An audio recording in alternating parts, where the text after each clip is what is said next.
Righty ho, neighbor, and welcome to the Fast Break Kids, the show that's currently in the hunt for the LA Rams coaching job. I think I can get the job done, or at least I can do a better job than Jeff Fisher. Anyways, I am Wiley Lewis here with my NFL Week 15 picks. See, I had to look at it for a second, wanted to make sure, not Week 14, Week 15. I know I missed last week, didn't get a video out. I apologize for that, but I'm back. And I'm feeling pretty good. 3 weeks of at least 10 correct picks. Feeling good. Currently, I am at 126, 80, and 2 with those 2 ties. So that's my record so far in the season. Feeling pretty good around that 90th percentile in the ESPN leagues in the Pick'em race. So let's see if we can increase that percentage. First off, Rams at Seattle. I'm taking Seattle. I know it happened before. I posted this after that game. I understand that. I chose the Seahawks. If anybody has a problem with that, message me on Twitter and I can send you a screen cap if you think I'm lying. But I'm pretty sure a lot of people would have picked the Seahawks in that scenario. Dolphins at New York Jets. Jets, awful. Dolphins, pretty good. I think Dolphins are starting to fade down the stretch. I know they just won, but they beat a Cardinals team. And I'm going to be honest. If you watch that Cardinals game, if it weren't for the disastrous weather that hit the fourth quarter of that game, I'm pretty sure the Cardinals would have won it. Because Cardinals come climbing back from a 16-point deficit.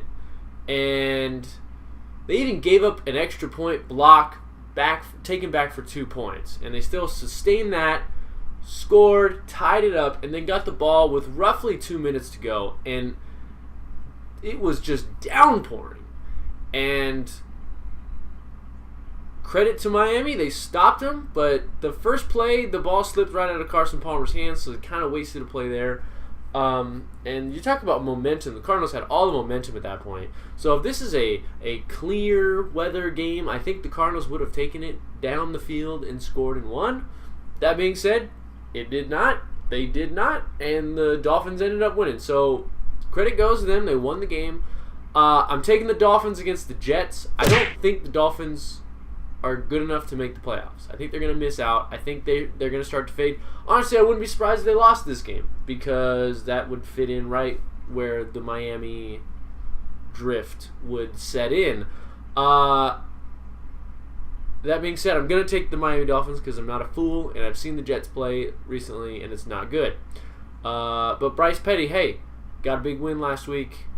It's close. Beat a crappy 49ers team. Congratulations. Good for that guy. Cleveland travels to Buffalo. I'm taking Buffalo. Obviously.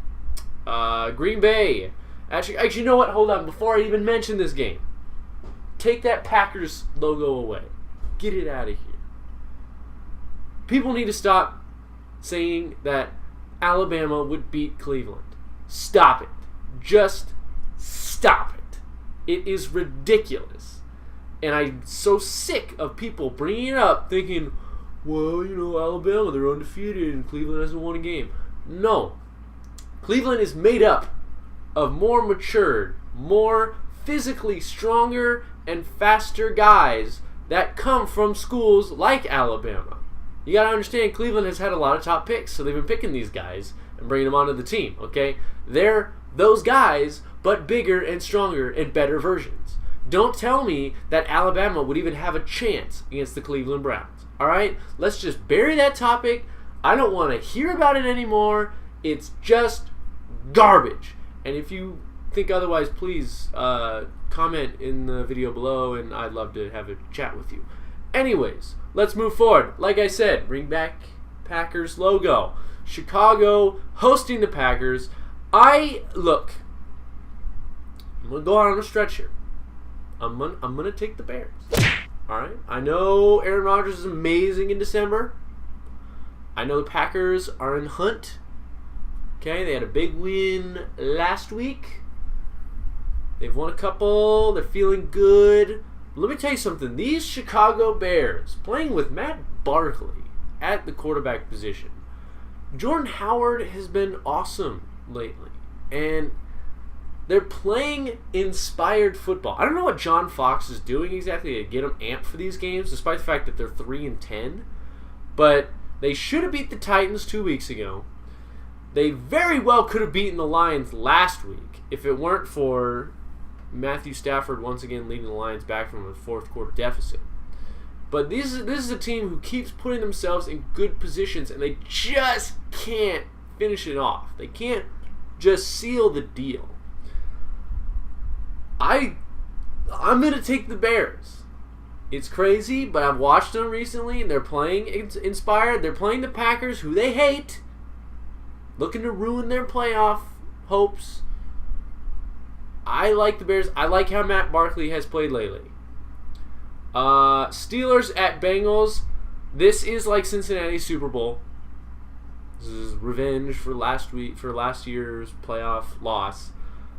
I think it's going to be really ugly and low scoring. Hopefully Le'Veon Bell gets me a zillion points.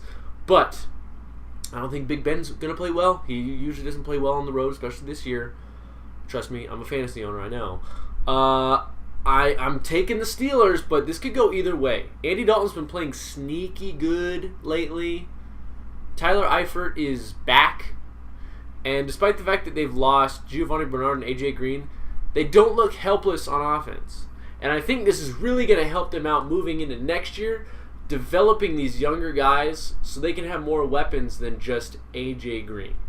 So, blessing in disguise season for Cincinnati if Marvin Lewis sticks around. If he doesn't, we'll see what happens with the new coaching change. Detroit traveling to New York in a battle of 9-4 teams. Both teams settled in playoff spots right now. Giants coming off a huge win against Dallas in the snowy-ish weather. Not really snow too much, but it was really cold, and that really affected that game. I like the Lions simply because it doesn't matter how much you're beating them by or you're kicking them while they're down. I mean, you're busting up Matthew Stafford's finger and he's dislocating it. Still finds a way to win the game.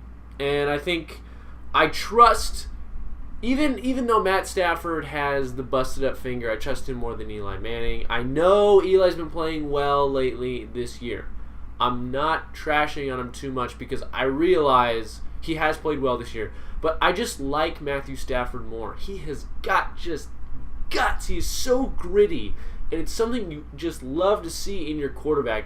Because last week, they were down. He looked terrible. He was wearing the glove because he dislocated his finger. And what does he do? He still drives him down the end, runs into the end zone, gets beat up, gets jostled around, gets knocked into the end zone, fights his way in, gets his team the W. I like Detroit in this game. It's going to be a cold one. It might be snowy, but I like Detroit. Titans traveling to Kansas City.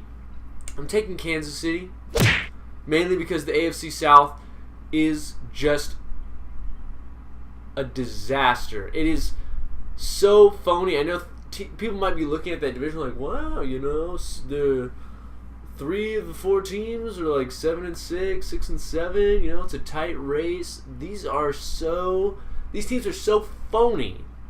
And the only reason they have these records is because they've feasted on just the heartbreak kids that are the Jacksonville Jaguars, continually killing me.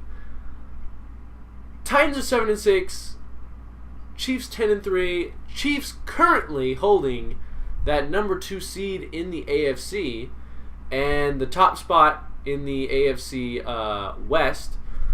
I like Kansas City. I do. I like them a lot. Tyreek Hill is really busted out lately. He keeps returning punts back for touchdowns and kickoffs, so that's always a possibility in these games. I like Kansas City. They're playing really good right now. Not necessarily one specific thing about them is playing well. It's just the whole unit is really cooking with gas. I don't think they're good enough to go to the Super Bowl, like I've said before, but they are very good, and they can definitely win a lot of games in this regular season, as they've shown. Now, Indianapolis at Minnesota. Adrian Peterson is back. How much will he play? I'm intrigued to see it because without him, they have been easily the worst rushing attack in the league. And yet, they still find themselves in the playoff race. With Adrian Peterson back from the torn meniscus. Against an Indianapolis Colts team that is not good. I'm taking the Vikings as it is. And for those of you who have held on to Adrian Peterson in fantasy, or you just picked him up for the playoffs or something like that, how much can we expect from him? I don't know. Because you got to feel like he's back. He wants to play a lot. He's not going to want to be like eased into the role. And the Colts are not good against the run. So do they feed him a lot? Do they just make him a focal point again? I don't know. I'm waiting and seeing. I've got Jordan Howard and Le'Veon Bell. I don't need to play Adrian Peterson for this playoff spot. But for those of you who are desperate, it's something to consider. Because he could very easily just go off. I know a lot of people are already doubting him. I would never doubt Adrian Peterson. He's a marvel in the athletic world. I'm taking the Vikings. Good luck to those people who own Adrian Peterson, and if you roll the dice on that. Philadelphia and Baltimore. I'm taking the Ravens. The Eagles have proven that the Eagles, they have a bright future. If they build around Carson Wentz correctly, they could be very good in the next few years. Still, obviously, a little bit off. Wentz, very up and down. He's unpredictable. He's a rookie quarterback. Taking the Ravens. They're not that good, but they're the safer pick here. Jacksonville against Houston. I really wanted to take Jacksonville for this one. But as always, they will probably fart the whole game down the fourth quarter. You heard me correctly. They're going to fart it down. They do it every game. Every week I tell people, hey, they'll be like, hey, Wiley, look, Jaguars, they're in the game. And that's how they do. They're in the game. Fourth quarter comes around. They're in the game. They keep it close. They get the ball near the end. Possibility to win or tie. Never pull through. They never do it. They've only done it twice. They only have 2 wins. So I can't pick the Jaguars as much as I want to. 49ers against the Falcons. Taking the Falcons. Not even going to get into that. Saints at Arizona. Both teams basically eliminated from the playoffs. I know the Cardinals, I don't know if the Saints do. They have very slim playoff chances, although they need the Bucs to lose their next 3 games and all the other teams to lose. So I don't see that happening. Very slim. I'm going to take the Saints, but it's a tough one. I don't know. I'm taking the Saints, but barely. No, actually, you know what? I'm changing my mind. Cardinals. Taking the Cardinals. Curveball! What? Just made that decision on the fly right now. Cardinals over the Saints. I just like the Cardinals at home a little more. Patrick Peterson's going to be all over Michael Thomas, which will probably negate him for the most part. It's going to be a close game. Taking the Cardinals. Patriots at Broncos. Patriots, definitely. Trevor Siemian has not looked good. Broncos have not looked good and in serious danger of not making the playoffs, which I predicted, so if that happens, feels good, hopefully. Raiders, traveling to San Diego. Raiders really got bogged down by the cold weather against Kansas City. Back in the sunshine and hopefully dry city of San Diego. I like the Chargers a lot. I've talked about how quality they've been this year. Despite their record, they're better than their record suggests. That being said, I'm taking the Raiders. Derek Carr, I'm hoping has a bounce-back game. Starts, feeding it back across to Crabtree and Cooper. They had just a litany of drops throughout that game. And Crabtree's had a little bit of a case of the drops kind of all season. As money he's been in the end zone. I'm taking the Raiders, though. Let's move on to Sunday night. Cowboys hosting the Buccaneers. I'm taking the Cowboys. Buccaneers are that team. I think the Buccaneers are the team that you do not want to play right now because they're so dangerous. They're unpredictable, but they are incredibly dangerous. That being said, I'm going to take the Cowboys. I like their bounce-back game here against Tampa Bay. And guys, stop bringing up the Tony Romo and Dak Prescott thing. I love Tony Romo. I'm one of his biggest supporters. But you know what? They lost one game. And I know people are saying, well, Dak Prescott's numbers have dropped recently. I don't care. I really don't. He's winning. It's the same argument I'll give you for Tim Tebow. I don't care what his stats are. Did he win? Yes, he did. Keep him in the game. And I know Tony Romo won too. Tony Romo's a good quarterback. And if he came in, he'd probably win. But that's not the point. Dak Prescott has earned the spot. You're not going to take it from him after one loss when you're 11-2, the number one seed. You've already locked up a playoff spot. Relax, okay? Relax. If Dak Prescott really stinks down the stretch, they lose these last 3 games, and he looks horrible, yeah, play Romo in the playoffs. Go for it. Honestly, I think by then you could make that decision. But right now you can't do that. You cannot do that. Don't mess with the team right now. Don't mess with the chemistry, and don't mess with the momentum despite the loss. Finally, Carolina Panthers at Washington. I like Washington. The Panthers have proven they just don't have it this year. I think with the Panthers, it's a little bit with what's kind of going on with the Cardinals. It's not their year. Like, something's off. I don't know what it is. I know they lost Josh Norman, but I don't think that's the whole issue. Kuechly's hurt. Cam Newton's been a little back and forth. Kirk Cousins has been just on fire. And when he's got all this momentum, he is almost impossible to stop throwing that deep ball like a beast. What? I don't know what that means. I don't know how a beast would throw a deep ball. I realize the ridiculousness of the statement that I've just made, and I apologize. That being said, taking the Redskins, and I think they move closer to a possible playoff spot. Another very dangerous team in Washington. So, those are my picks. Thank you for tuning in. I'm Wiley Lewis. We'll have hopefully a few more Christmas-themed videos coming forward. Obviously, we just dropped the NBA Jam video with the Faster Break kids. Check that out if that interests you at all. I know I love NBA Jam. I'm in the video, so there's more of me. But thank you for tuning in. I'll see you next time on the Fast Break Kids. Keep it clean, keep it fresh, and keep it fun.